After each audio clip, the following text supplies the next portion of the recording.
बिछाने का जो भी है उसके अंदर भी बहुत कुछ चीज़ें ऐसी ध्यान में रखना पड़ता है हम लोगों को, ठीक है। बहुत सारी जगह के ऊपर ये आपातकालीन सिचुएशन के अंदर उसको कैसे उठाना है, कैसे बिछाना है, वो कोई मायने रखता नहीं है, ठीक है। आप कैसे भी उठाए, कैसे भी उसको लपेट लिया, कैसे भी उसको ले लिया, लेकिन वहाँ पे इस केसेस के अंदर इंजर्ड होने के चांसेस मैक्सिमम रहते हैं, ठीक है। जो स्टैंडर्ड मेथड है, स्टैंडर्ड प्रोसीजर उसको एप्लीकेबल, ऑलवेज एप्लीकेबल है, उसको ही अप्लाई करना चाहिए, ठीक है।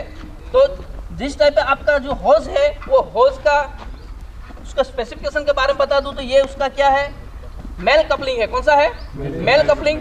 और जिसके लग्स लगे होंगे, जिसके एंड से लपेटा हो, उसको फीमेल कपलिंग बोलते हैं, ठीक है।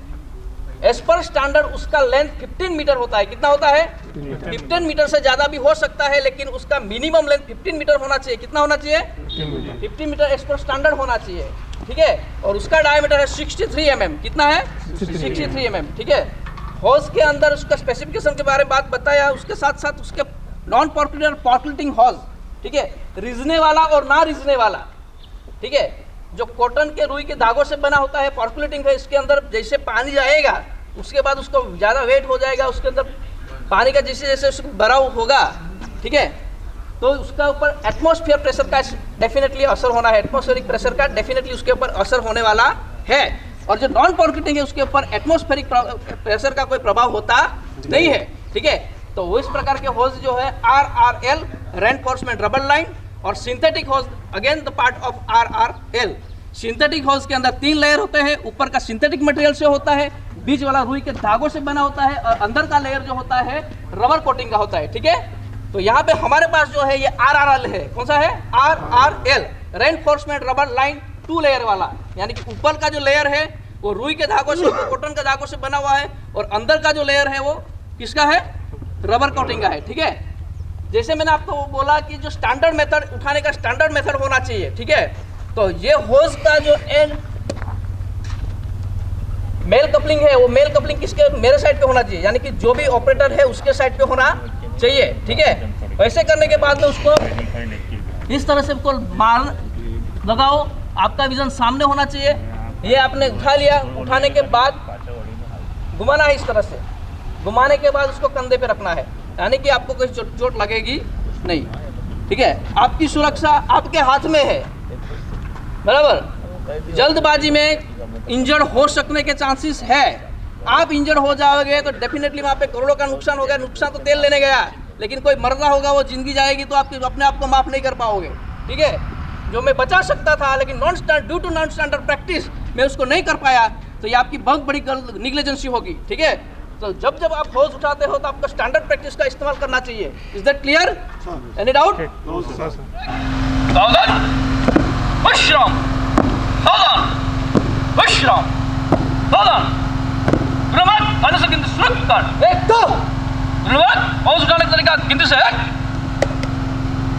नजर सामने है, विजन सामने है, पीछे का पैर स्ट्रेट है, आगे का पैर मुड़ा हुआ है, दिखाई दे रहा है सबको, ठीक है। होज उठाने का तरीका गिनती से दो के ऊपर आपका होज कंधे पे होना चाहिए। कहाँ पे होना चाहिए? कंधे पे होना चाहिए। और जो पोजीशन है, पोजीशन के अंदर कोई बदलाव होना चाहिए नहीं। होज उठाने का तरीका गिनती से 3, यानी कि अभी ये पोजीशन के ऊपर आ गया है, ठीक है। अपने कंधों के ऊपर उसका होज रखा गया है। अभी जो कमांड मिलेगा गेट टू वर्क, तभी ये मूवमेंट करेगा, ठीक है। नंबर 1, गेट टू वर्क, ठीक है। देखिएगा थोड़ा बाद में आप लोगों को करना है उसके लिए।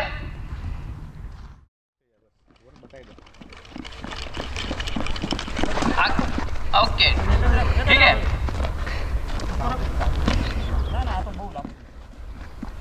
ठीक है, ये इस तरह एक बंदा है यहाँ पे, एक जवान। अभी मानो कि आपके पास जो लोकेशन है, हाई स्पॉट है, वो नजदीक है, तो आपको ज्यादा होज लगाने की आवश्यकता नहीं है। वैसे केसेस के अंदर आप एक होज लगा के भी फायर फाइटिंग कर सकते हैं। पानी को चालू कर दिया जाए, आपको टारगेट 1 को हिट करना है, उसको गिराना है। टारगेट 1 आपका फायर स्पॉट है, ठीक है। हाइड्रेंट को खोल दिया जाए, उसको उसके पीछे इस तरह से उसको सपोर्ट किया जाता है। आपका होज इस टाइप पे रहेगा, और उसको यहाँ पे सीना लगा के उसको सपोर्ट करना है, ठीक है।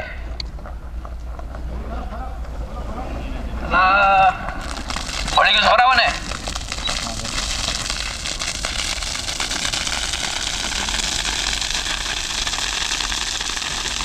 प्रेशर बढ़ाएगा, प्रेशर बढ़ाओ। टारगेट को थोड़ा आगे लेके आएगा।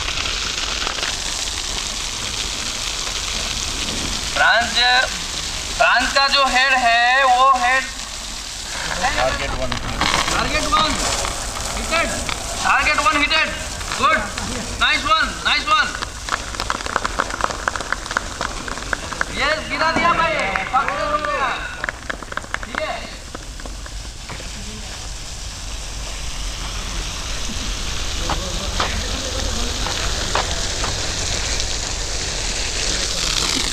कितने निकल जाएगा वो? क्विक डिस्कनेक्ट टाइप ही है। अच्छा, लक्स कीजिएगा उसको, ठीक है। लग जाएगा ऑटोमेटिक ही, प्रेशर से आ जाएगा। देखो ये लग गया डायरेक्ट, और देखिए ठीक है। तो आपका बॉडी बैलेंस अच्छा ही होना चाहिए।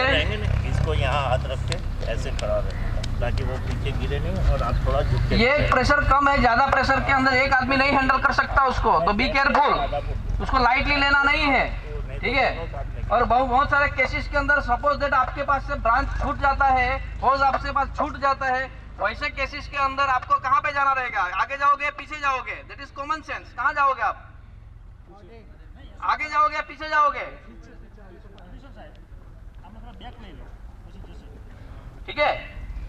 मानो कि आप फायर फाइटिंग कर रहे हो और सडनली आपसे ब्रांच छूट जाता है, होज छूट जाता है, आपने टाइट पकड़ा नहीं है, तो वैसे केसेस के अंदर आप बैक फुट पे जाओगे या फ्रंट फुट पे जाओगे?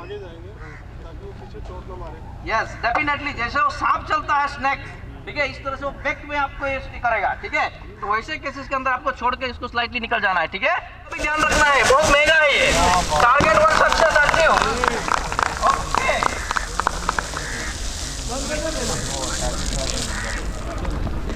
भाई बड़ा मूवमेंट रखिएगा, फास्ट का एक्टिविटी कीजिएगा, ठीक है। रुकना मना है, झुकना मना है। अगर आपकी कंपनी में 7 से 11 बार प्रेशर है लाइन पे, तो 3 आदमी रखना पड़ेगा, 2 आदमी से हैंडल नहीं होगा। नहीं वांधो नहीं, चालશે 30% आवड़ी वांधो नहीं, एक एडजस्ट कर ले। हाँ, तो फिर 3 आदमी रहना पड़ेगा, एक ऑपरेटर और 2 सपोर्ट और एक मॉनिटर। चल तो फोटोग्राफी कर ले, मैं बैग चलता रहूँ। ओके, पानी चालू करो भाई। Target 1 is ready, fire fighter also ready. Target के ऊपर से जा रहा है इमीडिएटली से।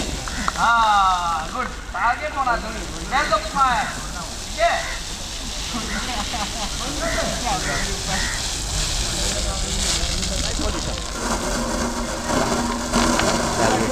जोर लगा के। दुनिया डरती है वो चीज में, हम अपने आप को जोक देते हैं, इसीलिए हमको फाइटर कहा गया है। इसे फाइटर नाम नहीं है हमारा, सिविल फोर्स के अंदर कोई फाइटर होता है क्या? लेकिन फिर भी हमको फाइटर के ऊपर बताया गया है। टारगेट 1, अरे वाह, टारगेट 1 ट्रैक हो गया बॉस, बंद कर दीजिए, बराबर। हाँ, पानी को इस तरफ से घुमाएगा भाई, पानी का भाई